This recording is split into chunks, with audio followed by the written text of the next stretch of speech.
All right. Welcome to Conversations with Carrie.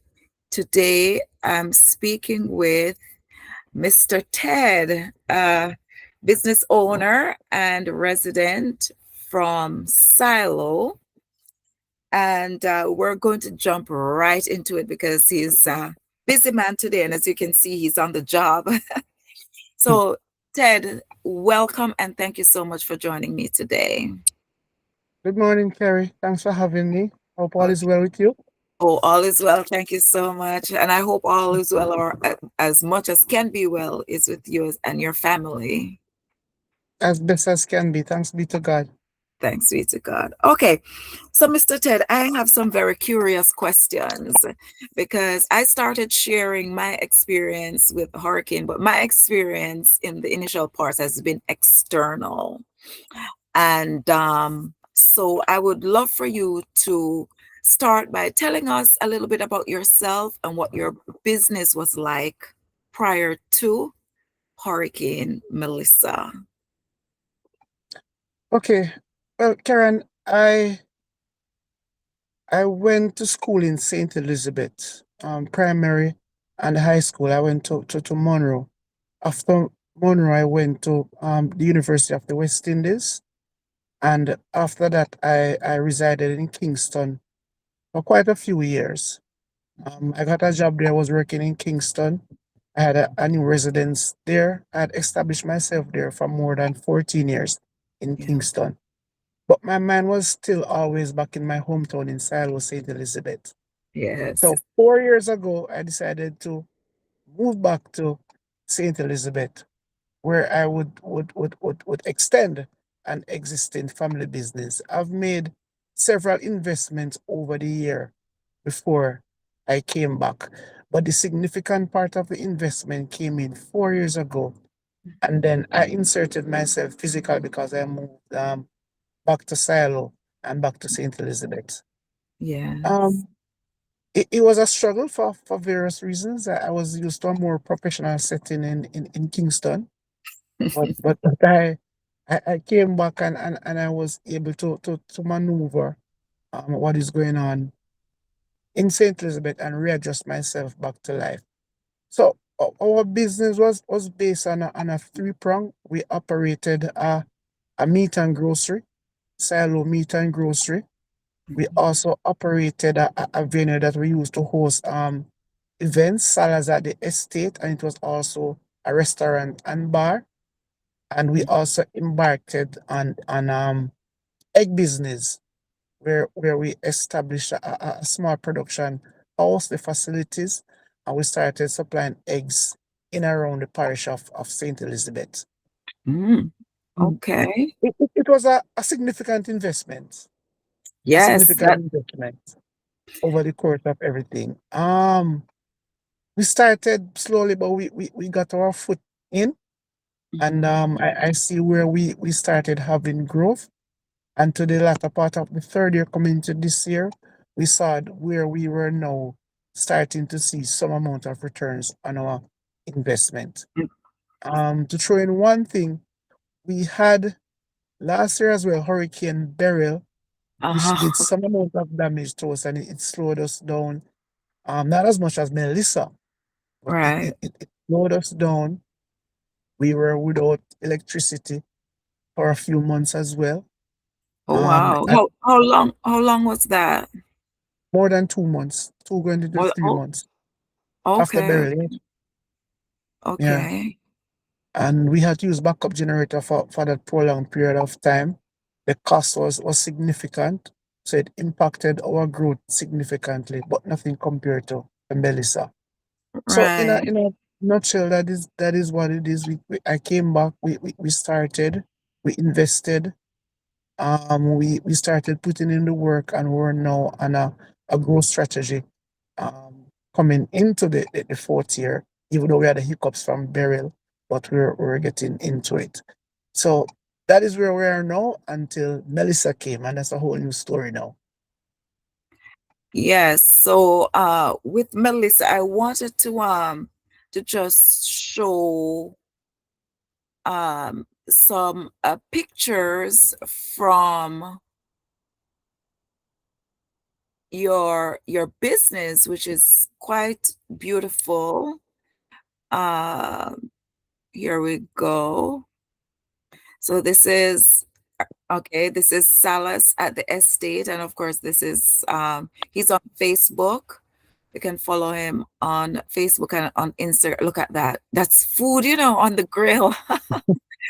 Oh wow. And I Mhm. can see when I'm and events at Salas, it's a place, it's the only place of its kind in northeastern St. Elizabeth, where you get kind of a lounge area. You can food, music, specialty events, because I know there are lots of especially birthday parties, right? And as you mentioned, supplying poultry and eggs to supermarkets, right? Oh, look at that. So beautiful. All right. So I'm sure you're going to have some pictures for us later on. Yes, definitely. Look at that. Look at that. Look at that. That's Salas at the estate.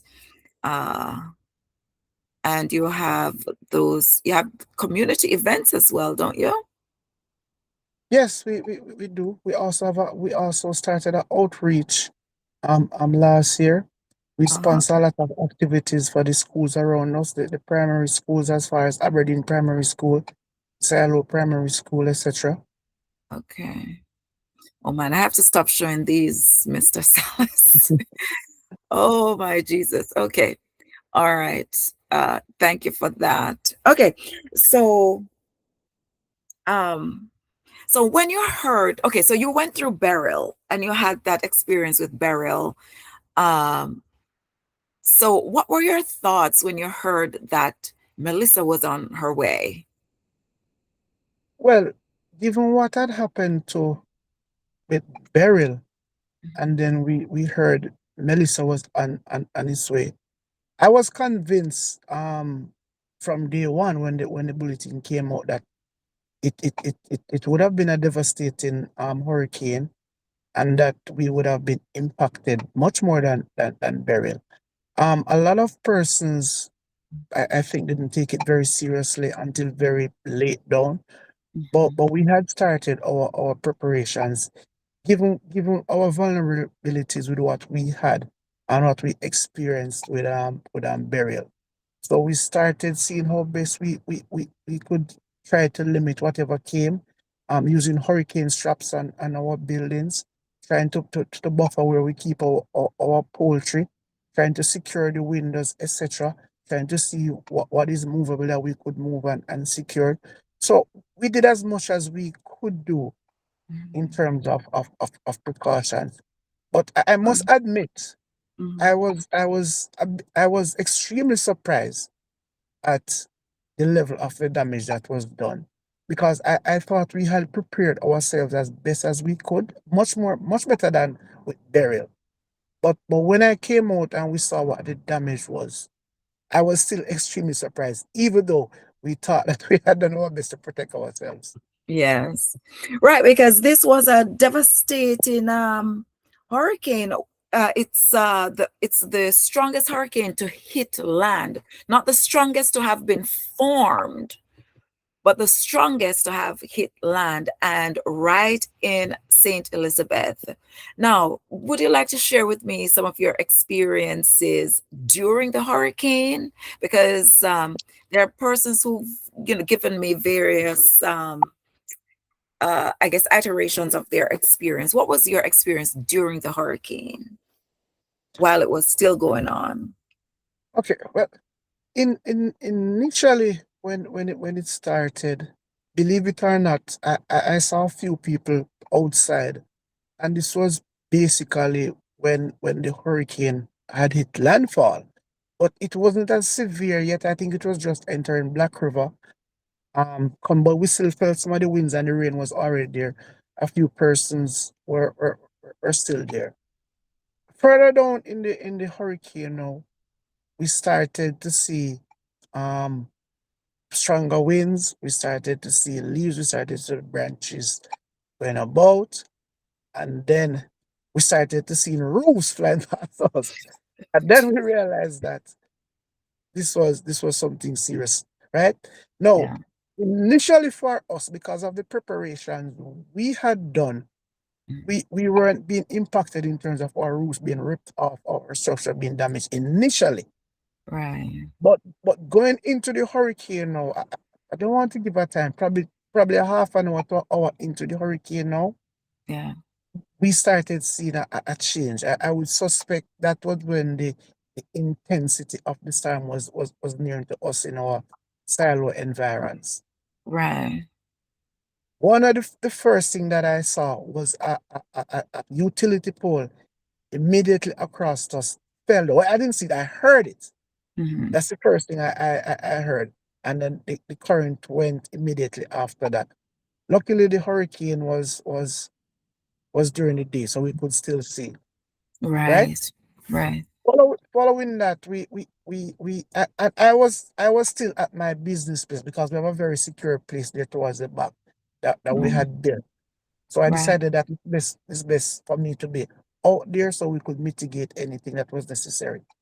And Mitigate. in terms of whatever could have been done, and let me tell you why I said that. About half an hour in, when we had the intense hurricane, I heard knocking on the back of my door of my Uh-huh. establishment. When Uh-huh. I looked out, there were about six persons there, four adults and two children. I had to Wow. go out, open the door, and let them in. And that is Wow. where they stayed for the entirety of the hurricane. Wow. What had Right? happened to them? Their roof went completely, and I think one of their walls collapsed.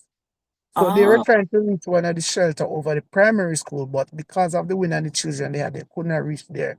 So they right. knocked and we took them in. There are several Awesome. other persons close to them as well who lost their roof. I was Uh-huh. trying to call to them to come in as well because I would have taken them as well. But I don't Right. think they could have heard me. I saw the police and I think the police took them and carried them over the shelter at the primary school. Oh, wow. So after that now, I heard loud crashing noises beside us. And that is when the roof of Stella started to go Mhm. piece by piece. Now, Stella Wow. is an establishment that is physically strapped onto the main building, which is our mini mart. So we Right. started feeling movement as if we were in an earthquake. But what was Mm. actually happening is that the wind was getting on the outside of the other building. It was trying to lift the building out of the ground. So our structure was the structure that was keeping it anchored. So it was basically a tug and war between the wind and our structure was just trying to keep the building anchored. So for a sustained amount of time, it was like we were in a earthquake more than a Wow. hurricane, right? Wow. Further down to the end, now, closer to the evening, we realized that all the poles in front of us started to fall now. The two immediately in front of our mini mart, those one fell, the other was swerving towards us back and forth, back and forth. I thought it would have been on top of us. Surprisingly, thanks be to God, the top of that pole broke off completely and fell in the other direction. Oh, Jesus. Listen, listen, you're describing things to me, and I feel like I'm in a movie. I feel like I'm watching the movie. Mighty God. Yes. And then now we had our jerk center and our restaurant right up across the road. When I came back to the front and looked out, in my amazement, the entire structure was lifted like a kite. Everything from the root up. It took everything in one go. That was one of the most amazing things I saw. It took Foundation and everything. the foundation, the roof, everything in one go. Wow. And that was the end of that. Sorry. My God. I apologize for that. Yeah. After that, we just stayed in place. I looked up because our biggest worry was that something may come into us because I felt like what we should have lost in terms of the roof have already gone. The structure that was left was mainly concrete. So I think that if there was any further damage, it would have been something coming into us. Into okay, okay. Yeah. Make Instead, like a pole, a tree a or pole, something. a tree, or something. Because Okay. I think the wind had rooted out everything that it could have rooted out already. Right. Because I've seen the biggest of trees with roots so roots bigger than me, right? Just rooted up like it's nobody's business. Amazing. Then the It's, water started coming in now. Because it's a two-story building, so yeah. it's decked in the middle floor, but upstairs is zinc. So the Right. roof came off on the top, and the water was coming in. When it got saturated, now it started to leak down to the bottom of the mini mart. So the water Oh, started to come in now, but it wasn't a big gush of water. It was just trickling through the seams right. and coming in. So we started now to see what we could set to catch the water, to see what we could do, because all the roof was gone. So You're water. right. But luckily it was only trickling, but it was all over. So Right. I started trying to see what I could do to protect the electrical equipment, our computers, our servers, our cash machines, etc. Right. And basically we just rode it out for the next few hours. And that is the bulk of what happened during the hurricane. It is something I would not love to experience again, to be honest. And it was very eye-awakening for me. And can I tell you that the next hurricane season is only 2.5 months away? Yes, yes. What are your feelings about those persons who do not yet have safe housing? Well, if another hurricane should come, I would say in the next few months, and it doesn't have to be as intense as this one. Right. Given the damage that is already there, and given the state of the repairs of most people, it will be catastrophic. Catastrophic because again. because because most people are still in the phase when they are trying to see what they can do to bolster their structures, etc. I can't give a percentage, but a lot of persons still have the pollen on their roof. Yeah. A lot of persons try to put back some of the old zinc on the roof just to keep the water out. But Hmm. the real repairs have not started for a lot of persons in the region, in our area. Okay.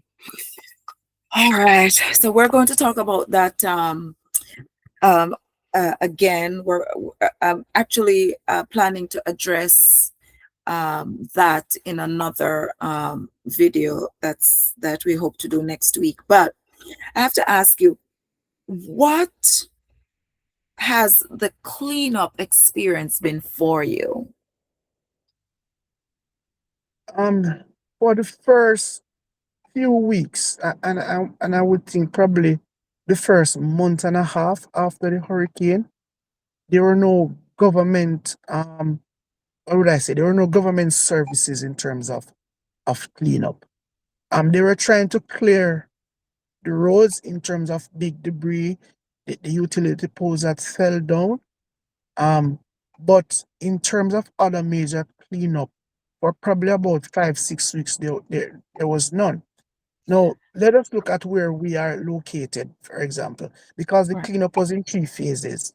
The first phase was to clear the area so vehicular traffic could pass. We right, had to literally take that on ourselves as residents. We move our light poles ourselves out of the road. We had to cut the wires and move them. The bigger boulders and the obstacles that were there, we had to physically move them. Because what we noticed is that we were getting information that further out the damage was just the same. So it would have taken a significant amount of time for them to reach to us because we're rural, as you know. right. So we, Rural, so we, interior rural.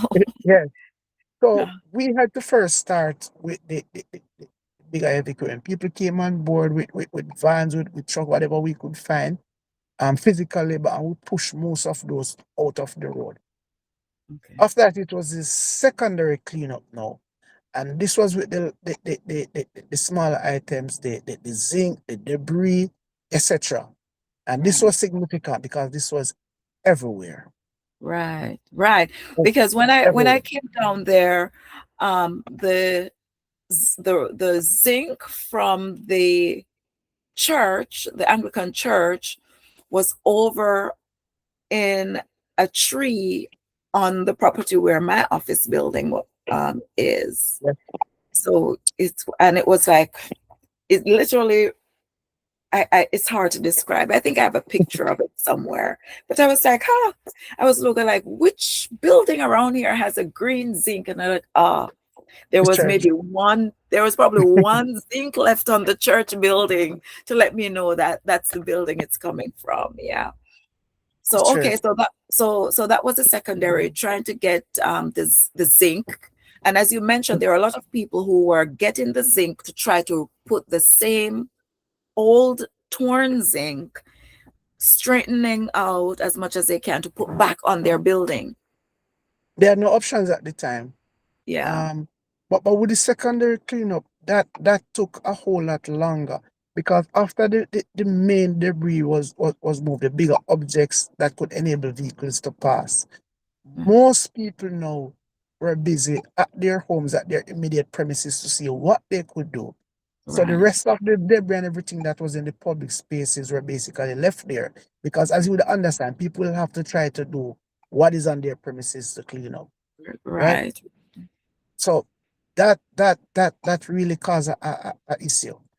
In front of my establishment, I had to hire a backhoe personally and got some trucks to move the debris and started taking them out. Right. I think initially we got about 12 truckloads, and that is a cost Wow. totally to me to move What, it.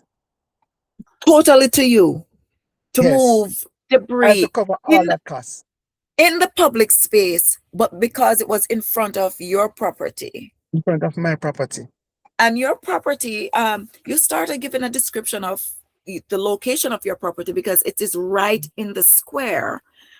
It right in the having not square. it having not been moved would have impeded traffic. Definitely. So I had to bear the cost for all of that. For the heavy equipment, the backhoe, for the trucks to pay the staff, everything. Right. So that was it, the secondary part. The final part now was when you're cleaning your own premises now and everything. It took a turn for the worse there because I had lost hundreds of birds in the hurricane, Right. and some of them started to decay and started to smell. It's chickens. You're talking about Chicken, yes, birds. It's chickens. It's yes, poultry. It's food. it's layer birds, yes. Yeah. Oh, and eggs. Mighty God. So that was the next thing we had to try to manage. We had to find a way to get them out. And remember, the building had totally collapsed and they were dispersed all over the place. Okay. Yeah. The stench started rising slightly, so that is something that I had to do to get out hundreds of dead birds and try to get them buried. Um, that was the first thing. Um, our roof now, because our main building, which was our mini mart, started to leak. I had to get somebody to remove all the structure that was left there so we could actually start to put back something together. And this was Mhm. before um the cleanup of the other areas around was started. That is on our premises. Right. So Right. it was it was an exercise. Let me put it like that. A costly Yeah. exercise and a very tedious exercise. Mhm. I think we're past the worst in terms of cleaning and removing what is there. So we're at the basic foundation steps now of building back our foundation where we can restart. We have managed to put back the roof on our mini mart. Mhm. Um, we have started the foundation with our restaurant and lounge. Our Mhm. our poultry business is slash square one. We have not touched anything there. Still in Okay. disrepair. We have lost Right. all the birds. As I said, the chicken. Yes. La- Let the people know la- what it is. Last year before bear, we had close to 1,500 layer birds. Today we Mhm. have zero. Oh, Jesus. Yeah, we have no eggs, we have no birds. Our facilities have been destroyed. So that is how the hurricane left us, pretty much. So we have lost all our production capacity for the layers. We Mhm. have lost all our all our income earning capacity for our lounge and restaurant and bar. Mhm. And we have managed to put back our roof on for the mini mart. So that is the only structure and the only business we have operating now. So- Right. Okay. Or so let me ask, did your home get damaged? Because, I know you. No, we had damages to buildings where our houses, but the roof didn't come off. Thankfully for Okay. that. We didn't lose Okay. anything there. Oh, awesome, awesome. Oh, your house is behind. So I guess the buildings kind Yeah, of sheltered it. Okay. yes. So so you've been putting out a lot of personal funds in both your private investments and also in the public sphere. What are the government funding that has been available to you? Well, uh, well, we have not received any funding from the government. Initially, I mean, the care package came out for individuals that were helping individuals, Okay, so and that that the was care mainly food. package, right, That was mainly food, etc. And right. a few months after, I think they transitioned into like building materials, roofing materials, board and zincs, etc. But that was on a scale just to help individuals. I think one person would have gotten 7 lengths of board and probably seven sheets of zinc. So it was just a starter package to help. There Starter was nothing, package. yeah, there was nothing really there for businesses. But hold on. 7 sheets of zinc? 7 sheets of zinc, and I think 7 lengths of board. That was a starter package. So that could put on a half a room, Probably of half of a small room. half of a small room. Yeah, you're right. Okay. To put it in perspective, Hmm. the, the estimates for zinc just for my restaurant and lounge was Hmm. over 100 sheets of zinc, just to Right, put it in perspective, right? right, And I would need probably the same amount for my poultry business. So we're looking at over 200 sheets of zinc just for that. right, right. We got stuff. I purchased so far about 80 sheets, and that Uh-huh. is what we used initially to put back the top of the mini mart. Right, So right, we're talking just for my personal business needs, we're talking right, about 300 sheets of zinc, just to put it in right, perspective. right. So, did you get any of those sheets of zinc and board? No, nothing. And to be honest, I realized that since my home wasn't damaged, my residential home, and Mhm. I saw the need of a lot of persons for zinc, I didn't even bother to try and access any because it wouldn't be very useful for me. And I see there Right. was a lot of people in the area that wanted it. So I left that. I can't tell you how many persons benefited from that because they had to go all the way to Black River to get it. Okay. Yeah, and then it would have been a cost to them as well because they had to hire a vehicle to go and get it. So I don't know if it worked out in terms of a cost benefit analysis to get the things and to pay somebody to go and pick it up and bring it back to Silo. Okay. All right. So that does make sense. So I know that the Department of Labor sent out persons to do assessments.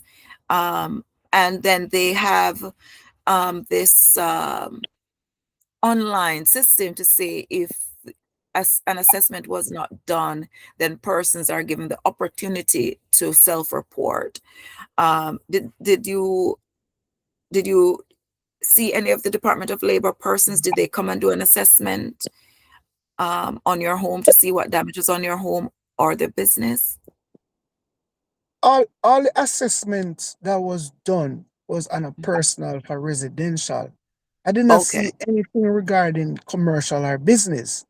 Everything Okay. that people came in, but everything that I saw was mostly for residential and Residential. home. Okay. All right.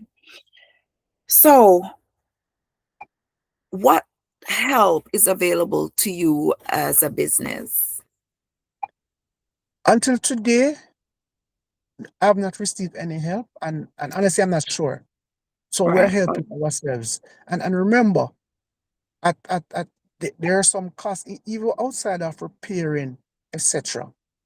I had to be running two generators to Right. keep the business up. Right. Initially, it was That's for the costing us mini mart. Mhm. for the mini mart, Right. and initially it was costing us almost $20,000 a day to buy petrol for the generators. That's what it was costing us per day, right? Yes. That is one aspect of it. Also, we lost sales tremendously because when the agencies and the government were giving out care packages, it impacted our business significantly. So basic stuff that we used to sell, flour, rice, tin products, etc., nothing was being sold because the care packages were coming in. People did not have Right. the money, were accepting the care package. So I had a lot of things that I had to throw out weeks Okay. after because they just weren't selling flour, rice, other perishable goods. We had to throw them out, right? Okay. That is one. So we had lost significant loss in sales because of that, and also Mhm. because of the cost for the petrol to keep the generators running, our expenses was extremely higher. And this was outside of what we needed to do in terms of the roofing work, materials, Right. etc. Those are separate I costs. I do understand because even when I was there, if I may just share this, and we had a generator, we had to decide how many hours per day we would use it, right? Just to make sure that because it really was very expensive to buy petrol. As you said, it for us it was about $5,000 a day, and us is just a home. But for your mini mart, you have those commercial refrigerators, and of course for your other electronic needs, lighting and so on. So right, I do It get wa- it. it was about 20,000 per day. Per day, yes, yes, I do agree. Ours, ours, a little home was about $5,000 a day. Okay, so what type of help do you need? Do you think would be beneficial to you? Well, as we're now in the repairing phase, we need a lot of material. So I don't think it has changed. We would still need the roofing material, would need lumber, stuff like that. Because as I'm saying, when you look at 300 sheets of zinc for roofing Right, material, right. that's a significant Yes, amount of money. And that is yes, just for the roofing. In some right. instances, I have lost the entire structure, the foundation, everything. Oh, yes, you did mention that. So it's a whole new rebuild. It's a whole new rebuild. Right, Our poultry business is completely demolished. We have not started anything on that yet. right, right. Because you've been putting But- out a lot. Right? Okay, And remember, there's other expenses that we had. I had to invest in solar lights, like solar street light, because right, I had to basically give light to the entire community around me, the entire square. I had to right, keep that lit. So I literally right. had to go out and get these 500 and 1,000 watt solar street lights so I could Yeah, keep the main thoroughfare where I was lit. Right? right, I had to go out and get internet. So I bought the Starlink package very early after the hurricane, probably a week after the hurricane. And I right. was given free internet for the entire community. So that So is where persons everybody came out connect. so they could get the internet and connect, and we had lights out there in the nights. Okay. And Right? the cost of those things went up significantly in 2 weeks because what Yeah. I saw a Starlink device for before the hurricane, was almost 80% more expensive after the hurricane. Okay. Yeah. Oh, wow. All right. Boy, let me tell you, you're opening my eyes because when I got there November 8th, and when I got there, the road was one lane, and you still had, as you said, the primary. So persons were able to drive through Mhm. Silo, and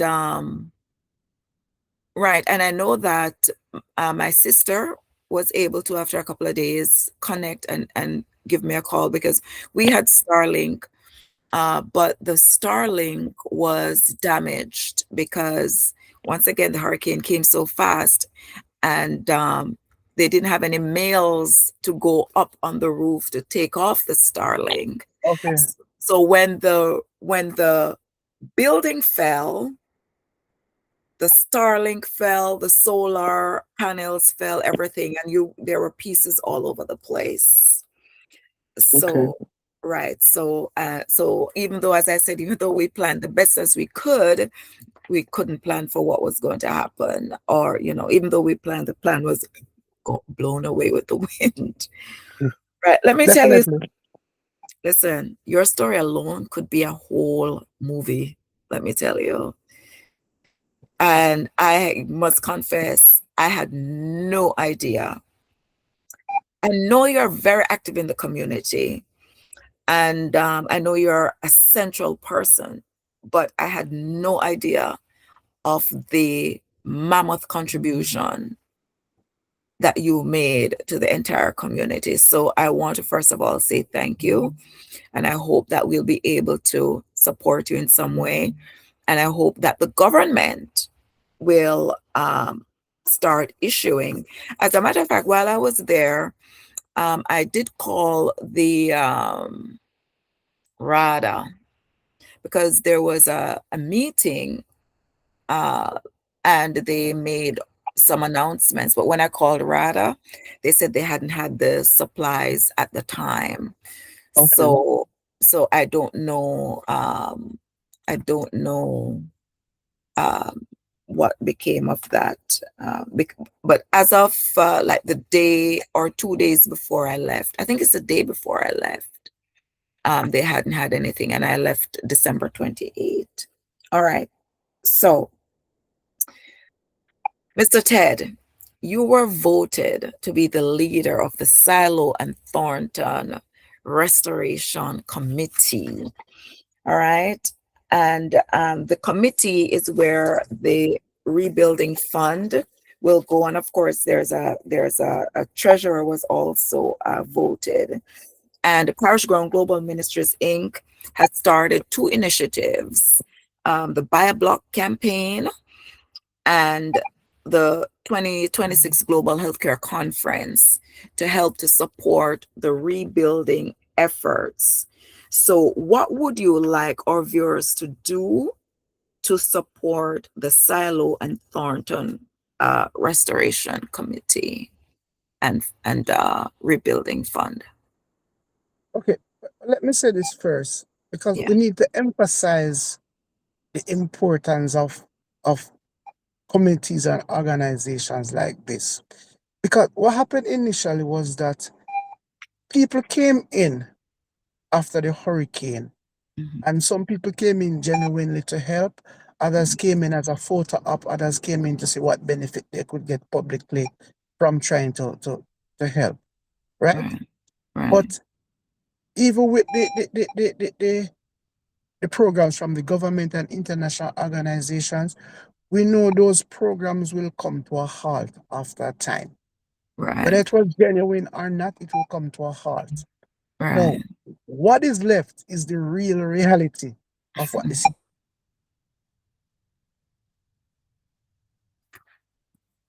Hold on. I'm situation right having some is. And reception. this won't see, this is the part.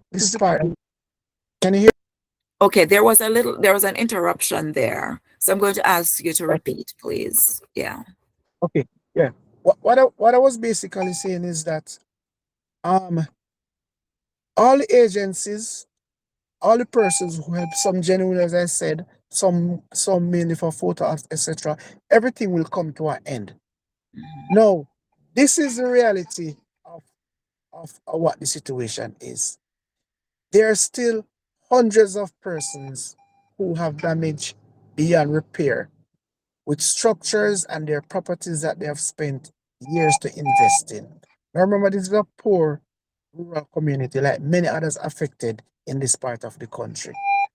The cameras are no longer rolling. The aid that people used to get, whether food or whatever, is no longer running. Families and friends who have helped before, some of them are exhausted now. So this is the time when the real work is needed. It is not glamorous. You get no credit for it. There's no photo up. It's just the real reality of what is going on the ground now and the help that people need. So I'm making that point to say that committees and bodies like this, they are the ones now who will have to carry the burden. Karen, we're in the community. We know the needs of the people. We know the suffering of the people, and we know what is going on. I have put myself forward with this group. I know some of the people personally, and I know the despair that some of them are in. Yeah. The hurricane was the 28th of October, right? We are now Right. months away from that, but the damage and the disrepair and the problem that people has have not been solved in any way at all for a lot of persons. So Yeah. what we're telling people, we have these initiatives. We're going to put more out on social media. We'll be putting up some billboards in around the Siloah area and the Northeast Elizabeth area. We have activities that are coming. We have the conference at the end of next month. We're going to put up more on that. We have the Buy a Block initiative. You can donate through that. You can donate in whatever way or form you need. But what I want to get across is that the needs of people are significant and they're there. It's just that all what some people may call the hype and the media coverage is not there anymore. But the Yeah. needs are real and people are suffering. Yeah. And that is what I would like to put out. And that is why I put myself forward as well. Even though I have issues of for myself. But being Right. in the community, I think that I have to help as much as I can. And I see the needs every day and I know people really need help. Right. Thank you so much. It's been very difficult to articulate the needs because I found it very difficult to leave because of what I saw and I felt like I could help. And I must say, I thank for all the persons who supported Parish Ground Global Ministries Inc. We were able to help to get food and tents and tarpaulins and sleeping bags and hygienic items to persons. One lady, there are so many stories to tell. There's one lady when I went to look for her, she cried. She said she didn't think anybody would have remembered her because, she's an old lady. She lives by herself and she did not have any children. But I remember her from the health fair that we had in August. I remember her coming there. She was actually brought there by a neighbor. And I went to the neighbor because I know where the neighbor lives and say, help me find this lady. And while this woman was helping me find the lady, we were passing a house. I said, oh my gosh, look at that. Because the house was gone and there was this chest of drawer just sitting there. And she said, oh, that's my house. So she was there helping me while her house was gone. So I said, where are you staying? She was staying at one of her ex's family members' house. A little complicated, but thank God that was there. And Mhm. so and I understand that the persons who received tents are still living in tents and pretty much somebody said nothing has moved. Nothing has moved. So we are reaching out. As we said, nobody sat down waiting for help. Everybody started doing what they could.